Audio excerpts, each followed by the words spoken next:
الحمد للہ رب العالمین والصلاة والسلام علی سید المرسلین اما بعد فاعوذ باللہ من الشیطان الرجیم بسم اللہ الرحمن الرحیم۔ فرمان مصطفیٰ صلی اللہ تعالی علیہ وآلہ وسلم، جو روز جمعہ مجھ پر درود پاک پڑھتا ہے کل قیامت کے دن میں اس کی شفاعت کروں گا۔ اللہم صلی علی سیدنا ومولانا محمد معدن الجود والکرم وآلہ وبارک وسلم۔ تو ہمیں بھی چاہیے ہم بھی خوب درود شریف کی کثرت کریں، اور درود پاک کے بڑے فضائل ہیں، ان میں سے ابھی ایک فضیلت ہم نے سنی۔ حضرت سیدنا عبداللہ ابن عباس رضی اللہ تعالی عنہما سے مروی ہے کہ نبیوں کے سلطان رحمت عالمیان صلی اللہ تعالی علیہ وآلہ وسلم کا فرمان عالی شان ہے، بے شک جنت ماہ رمضان کے لیے ایک سال سے دوسرے سال تک سجائی جاتی ہے۔ بس جب ماہ رمضان آتا ہے تو جنت کہتی ہے، اے اللہ عز و جل، مجھے اس مہینے میں اپنے بندوں میں سے رہنے والے عطا فرما، اور حورین کہتی ہے، اے اللہ عز و جل، اس مہینے میں ہمیں اپنے بندوں میں سے شوہر عطا فرما۔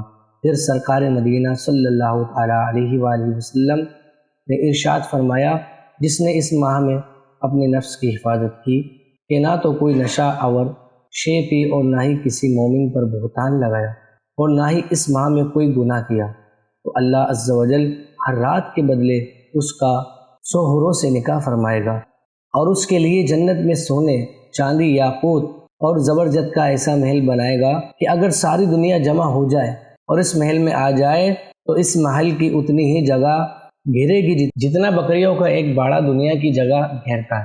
اور جس نے اس ماہ میں کوئی نشہ آور شے پی یا کسی مومن پر بہتان باندھا یا اس ماہ میں کوئی گناہ کیا تو اللہ عز و جل اس کے 1 سال کے اعمال برباد فرما دے گا۔ پس تم ماہ رمضان کے حق میں کوتاہی کرنے سے ڈرو، کیونکہ اللہ عز و جل کا مہینہ ہے۔ اللہ تعالیٰ نے تمہارے لیے 11 مہینے کر دیے کہ ان میں نعمتوں سے لطف اندوز ہو اور لذت حاصل کرو، اور اپنے لیے 1 مہینہ خاص کر لیا، پس تم ماہ رمضان کے معاملے میں ڈرو۔ معلوم ہوا جہاں ماہ رمضان مبارک کی تعظیم کرنے والوں کے لیے اخروی انعامات و اکرامات کی بشارت ہے، وہاں اس مبارک مہینے کی ناقدری کرتے ہوئے اس میں گناہ کرنے والوں کے لیے وعیدات بھی ہے۔ اس حدیث پاک میں نشہ آور چیز پینے اور مومن پر بہتان باندھنے کا خصوصیت کے ساتھ تذکرہ ہے۔ یاد رکھیے، شراب ام الخبائث یعنی برائیوں کی ماں ہے، اس کا پینا حرام اور جہنم میں لے جانے والا کام ہے۔ حضرت سیدنا جابر رضی اللہ تعالی عنہ سے روایت ہے، سرکار مدینہ صلی اللہ تعالی علیہ وآلہ وسلم نے فرمایا، جو چیز زیادہ مقدار میں نشہ لائے تو اس کی تھوڑی سی مقدار بھی حرام ہے۔ اللہ تبارک و تعالی سے دعا ہے جو کچھ ہم نے سنا اس پر عمل کرنے اور دوسروں تک پہنچانے کی توفیق عطا فرمائے۔